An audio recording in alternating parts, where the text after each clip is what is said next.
الحمدللہ الذی ذی العزت والعلا والصلاة والسلام علی سید الانبیاء شمس الضحیٰ بدر الدجا نور الہدی منبع الجود والعطا اما بعد فاعوذ باللہ من الشیطان الرجیم بسم اللہ الرحمن الرحیم النبی اولی بالمؤمنین من انفسہم صدق اللہ العظیم و صدق رسولہ النبی الکریم اللہم صلی علی سیدنا و مولانا محمد معدن الجود والکرم وآلہ وصحبہ وبارک وسلم۔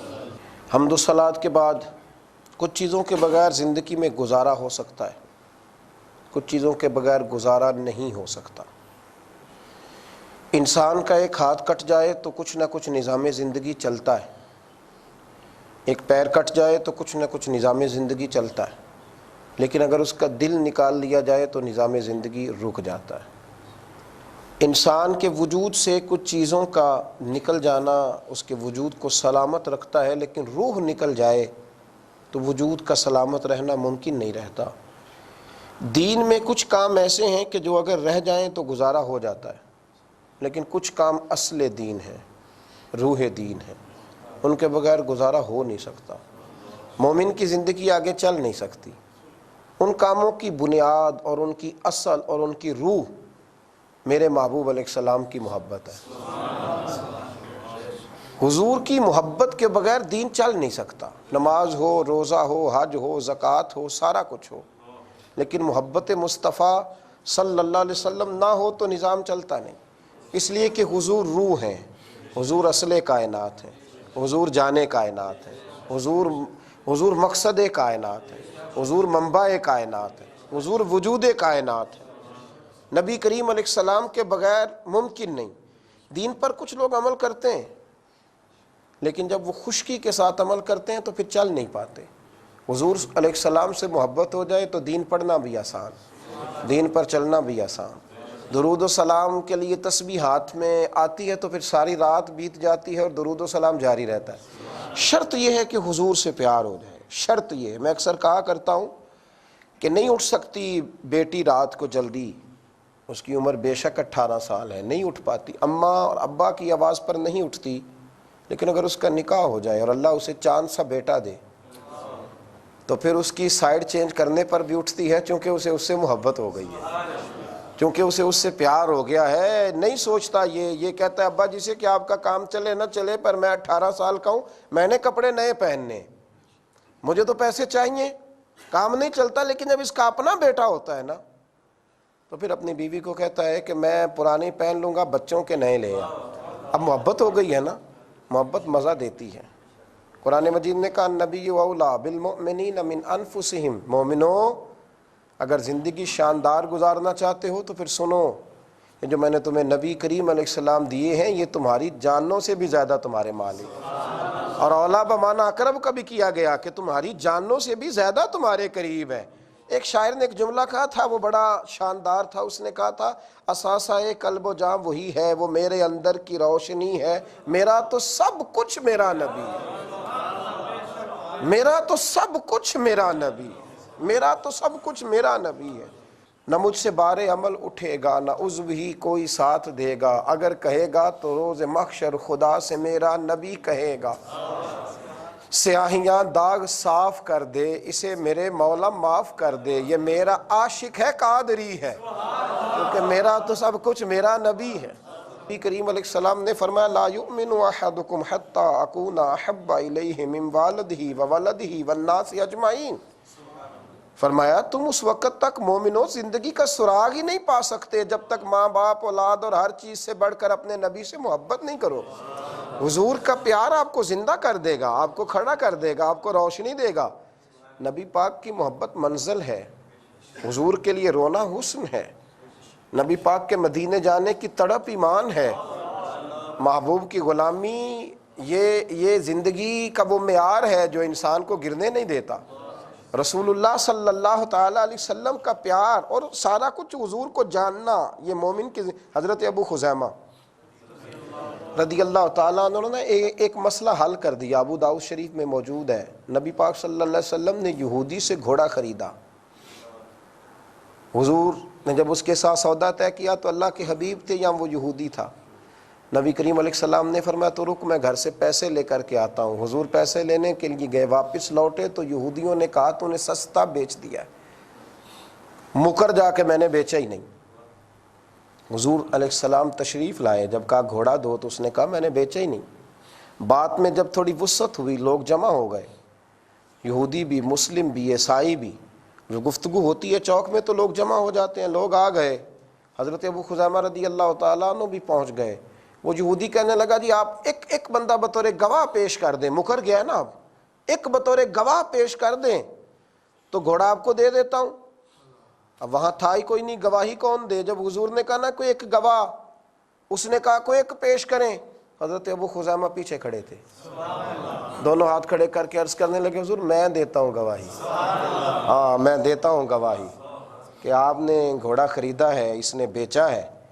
حضور نے فرمایا آگے آ جاؤ، گواہی ہو گئی، یہودی نے گھوڑا دے دیا۔ نبی کریم علیہ السلام نے حضرت بلال سے کہا لے جاؤ۔ حضور نے ان کا دست مبارک پکڑا، کونے میں لے گئے، فرمایا تو نے تو دیکھا نہیں تو گواہی کیسے دے دی؟ تو حضرت ابو خزیمہ عرض کرنے لگے یا رسول اللہ میں نے تو رب بھی نہیں دیکھا۔ کب دیکھا تھا؟ آپ کے کہنے پر گواہی دے دی، زمانہ بیت گیا، سجدے کرتے، عبادتیں کرتے، کہنے دینا مجھے کہ میرا تو سب کچھ میرا نبی، آپ کے کہنے پر یا رسول اللہ صلی اللہ علیہ وسلم آسمانوں کی گواہیاں دے دیں، چیز ہی کوئی نہیں، تیرے کہنے پر زندگی دین کے نام کر دی، تیری بتائے ہوئی بات حرز جاں بنا لیا، تیرے لیے جیے، تیرے لیے روئے، تیرے لیے تڑپے، راتیں صبح شامیں تیرے نام کر دی، محبوب تیرے لیے۔ حضرت مجدد الفسانی فرمانے لگے میں اس رب کو رب مانتا ہوں جو محمد عربی کا رب ہے، جو رسول اللہ صلی اللہ علیہ وسلم کا رب ہے۔ نبی پاک کی جو محبت ہے نا وہ کیفیت ہے، وہ سرور ہے، وہ جینے کا سلیقہ ہے۔ حضور علیہ السلام کے غلام جناب صدیق اکبر کہنے لگے یا رسول اللہ دنیا دیکھی، زمانہ دیکھا، 3 خواہشات ہیں ابو بکر کے سینے میں، دولت نہیں، گھر نہیں، بچوں کا مستقبل نہیں۔ حضور نے فرمایا کون سی؟ عرض کی محبوبہ دل کرتا ہے رب مال دیتا رہے، میں تیرے قدموں پہ قربان کرتا رہا۔ حضور دل کرتا ہے میری بیٹی، اللہ کرے آپ سمجھیں، مومن اس بات کو سمجھے، حضور میرا دل کرتا ہے میری بیٹی آپ کے گھر میں نوکری کرے، اور یا رسول اللہ کچھ بھی نہ ہو، بس آپ بیٹھے رہیں اور میں دیدار کرتا رہا۔ مومن کی زندگی کا جب یہ معیار بنتا ہے، جب یہاں آ کر کے مومن کھڑا ہوتا ہے۔ یارو عجیب بات میں نے پڑھی، میرے نبی کریم علیہ السلام کے غلام مولا کائنات شیر خدا علی المرتضیٰ، حضور نے فرمایا انت اخی فی الدنیا والآخرہ، علی تو دنیا میں بھی میرا بھائی، آخرت میں بھی میرا بھائی۔ حضرت مولا علی نے دیکھا نبی کریم علیہ السلام کے چہرے پر کمزوری کے آثار ہیں۔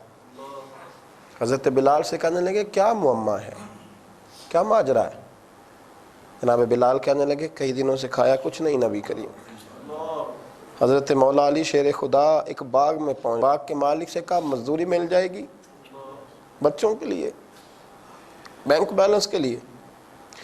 اس نے کہا علی ملے گی، پانی بڑا گہرا ہو گیا ہے، گرمی کے سبب سے نیچے چلا گیا، اگر 1 ڈول پانی کا نکالو گے تو کھجور دوں گا۔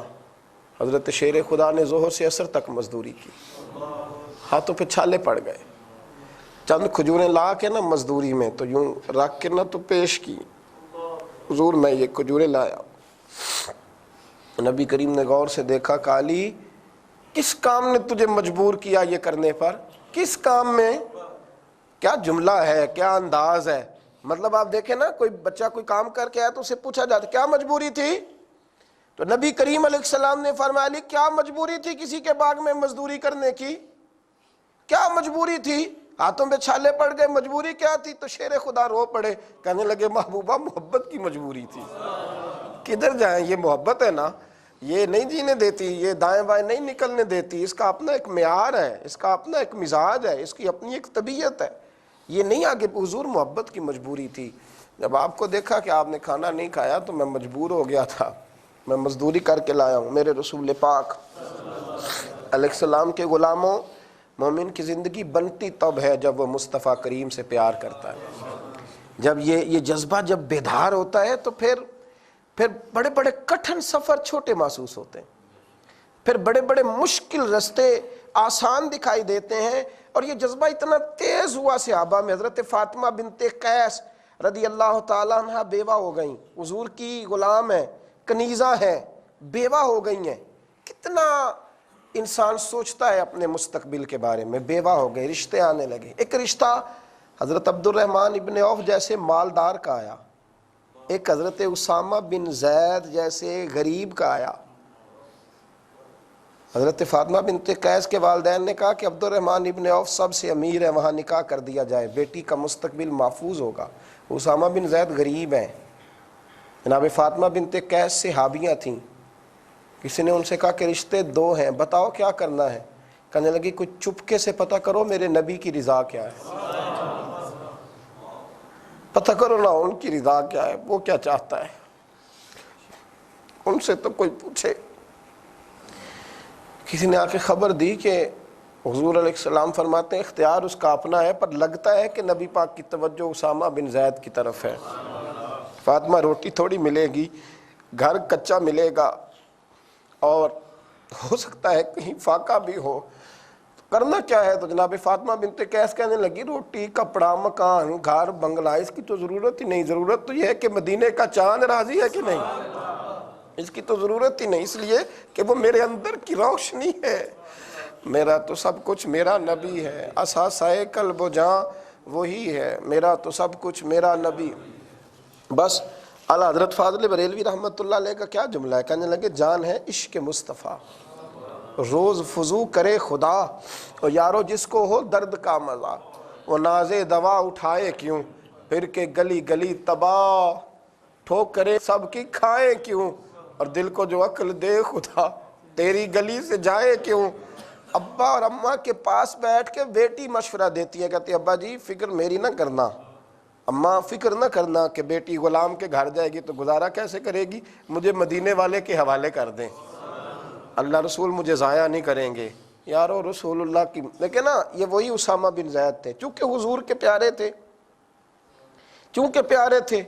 کچھ فیصلے سیاسی ہوتے ہیں، کچھ اخلاقی ہوتے ہیں، اور کچھ فیصلے عشق کے ہوتے ہیں، کچھ فیصلے محبت کے ہوتے ہیں۔